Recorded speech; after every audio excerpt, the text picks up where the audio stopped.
The United Mikir and the North Kachar Hills district is the abode of various tribal communities like the Mikirs, the Dimasa Kacharis, the Nagas, the Kokis, the Mar, the Garos, the Khasis and the Jadyantias, Mijus, etc.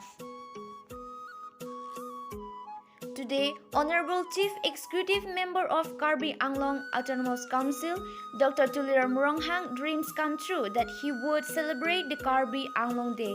He have a vision to get separate state and bring peace, unity and diversity along with the help of Hill People Cultural Forum.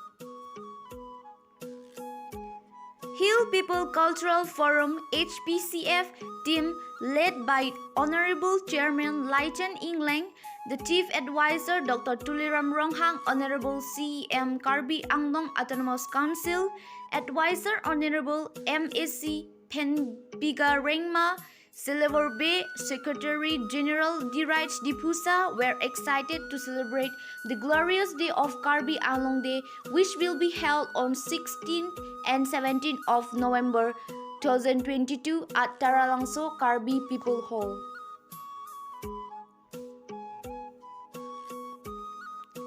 The grand colorful celebration in Northeast India is the only celebration of Karbi Anglong Day where there is different communities and culture get together to celebrate this special glorious day. Come, let's celebrate the glorious day. Wishing you Kardom, Kublai, Seva, Juthai, Chibai, Salnam, Johar, Kedarshan, Kulungbai, Namaste, Namaskar.